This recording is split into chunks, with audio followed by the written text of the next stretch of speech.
Hello, Panchatantra സീരീസിലേക്ക് എല്ലാവർക്കും സ്വാഗതം. അപ്പൊ നമ്മൾ കഴിഞ്ഞ വീഡിയോയിൽ പറഞ്ഞിരുന്നു പഞ്ചതന്ത്രം എങ്ങനെയാണ് വന്നിട്ടുള്ളത് അല്ലേ? വിഷ്ണു ശർമ്മ എന്ന ഒരു ബ്രാഹ്മണൻ 3 രാജകുമാരന്മാരെ ജീവിത രഹസ്യങ്ങളൊക്കെ പഠിപ്പിക്കാനായി ഉപയോഗിച്ചതാണ് ഈ 5 തന്ത്രം, പഞ്ചതന്ത്രം. അപ്പൊ നമ്മൾ ഇന്നത്തെ വീഡിയോയിൽ ഓരോരോ കഥകളായി മുന്നോട്ട് പോവാണ്. അപ്പൊ ആദ്യത്തെ തന്ത്രം, പ്രഥമ തന്ത്രം, മിത്രഭേദം. പ്രഥമ തന്ത്രമായ മിത്രഭേദത്തിൽ 23 കഥകളാണ് ഉള്ളത്. അതിലെ ആദ്യത്തെ കഥ ഇന്ന് നമുക്ക് നോക്കാം. സഞ്ജീവകൻ. ദക്ഷിണാപഥത്തിൽ മഹിളാരോപ്യം എന്നൊരു പട്ടണം ഉണ്ടായിരുന്നു. അവിടെ വർദ്ധമാനകൻ എന്ന ധർമ്മിഷ്ഠനും മഹാധനികനുമായ ഒരു വ്യാപാരി വസിച്ചിരുന്നു. ഒരു ദിവസം രാത്രി ഉറക്കം വരാതെ കിടക്കുമ്പോൾ അദ്ദേഹം ആലോചിച്ചു, പണം കൊണ്ട് സാധിക്കാത്ത കാര്യം ലോകത്തിൽ യാതൊന്നുമില്ല. പണമുള്ളവനെ ബന്ധുക്കളും മിത്രങ്ങളും ഉള്ളൂ. പണമുള്ളവനാണ് ലോകമാന്യനും പണ്ഡിതനും. പണമുണ്ടെങ്കിൽ കിഴവനും ചെറുപ്പക്കാരനാണ്. പണമില്ലെങ്കിൽ ചെറുപ്പക്കാരനായാലും കിഴവനായിട്ടേ ആളുകൾ കണക്കാക്കൂ. അത്രയ്ക്കുണ്ട് പണത്തിന്റെ ശക്തി. അതുകൊണ്ട് ഏതു വിധത്തിലും ഇനിയും ഇനിയും പണം സമ്പാദിക്കാനാണ് ഞാൻ ശ്രമിക്കേണ്ടത്. ഇങ്ങനെ നിശ്ചയിച്ച് വ്യാപാരം ചെയ്ത് കൂടുതൽ പണം സമ്പാദിക്കുന്നതിനായി വർദ്ധമാനകൻ മധുര നഗരത്തിലേക്ക് പുറപ്പെട്ടു.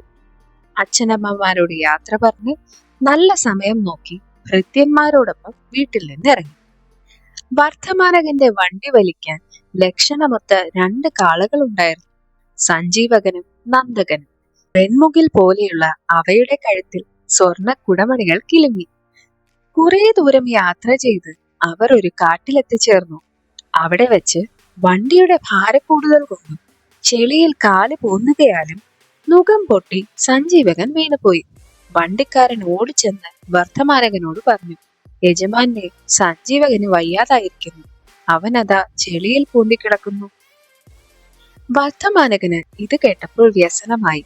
അദ്ദേഹം 3 രാപ്പകൽ കാത്തിരുന്നു. എന്നിട്ടും കാള എഴുന്നേൽക്കാനുള്ള ഭാവം കണ്ടില്ല.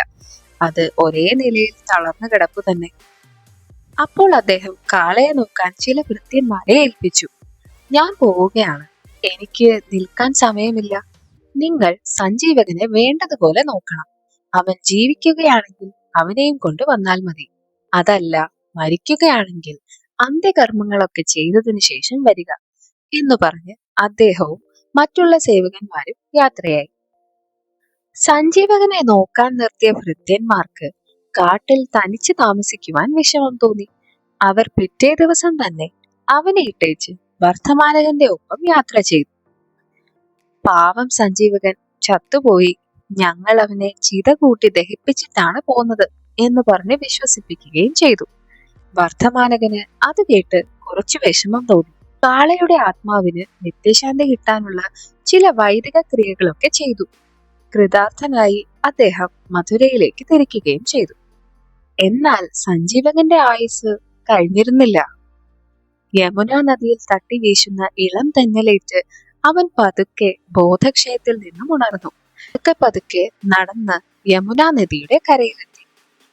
അവിടെ മരതകക്കമ്പ് പോലെയുള്ള ഇളം പുല്ലുകൾ ധാരാളം വളർന്നു നിൽപ്പുണ്ടായിരുന്നു. അവൻ അത് കഴിച്ചു. യമുനാ നദിയിലെ സ്വാദുള്ള നീലജലവും കുടിച്ചു. ക്രമേണ അവൻ നന്നായി. ശിവന്റെ കാളയെപ്പോലെ ശക്തനായി തീർന്നു. ചിതൽപുറ്റുകളെ കൊമ്പിൽ കുത്തിക്കോർത്തും ആനയെപ്പോലെ മുക്രയിട്ടും അവൻ നടന്നു. വിധി രക്ഷിക്കാൻ ഉറച്ചവനെ കാട്ടിലെറിഞ്ഞാലും അവൻ ജീവിക്കും. വിധി നശിപ്പിക്കാൻ ഉറച്ചവനാണെങ്കിലോ വീട്ടിലായിട്ടും കാര്യമൊന്നുമില്ല. ഒരു ദിവസം പിങ്കളകൻ എന്നൊരു സിംഹം അനവധി മൃഗങ്ങളാൽ പരിസേവിതനായി വെള്ളം കുടിക്കുവാൻ വേണ്ടി യമുനാ നദിയുടെ തീരത്തെത്തി. അവൻ വളരെ ദൂരത്തു വെച്ച് തന്നെ സഞ്ജീവകന്റെ ശബ്ദം കേട്ടു. അത് കേട്ടപ്പോൾ വല്ലാതെ പരിഭ്രമം തോന്നിയെങ്കിലും ഒന്നും പുറത്തു കാട്ടാതെ അവൻ ഒരാൾ ചുവട്ടിൽ പരിവാരങ്ങളൊക്കെയായി ഇരുന്നു. പിങ്കളകന്റെ കൂട്ടത്തിൽ 2 കുറുക്കന്മാരുണ്ടായിരുന്നു. കരടകനും ദമനകനും. മന്ത്രിപുത്രന്മാരാണ് അവരെങ്കിലും തൽക്കാലം അവർക്ക് ഉദ്യോഗമോ അധികാരമോ ഉണ്ടായിരുന്നില്ല. അവർ തമ്മിൽ സ്വകാര്യം പറഞ്ഞു.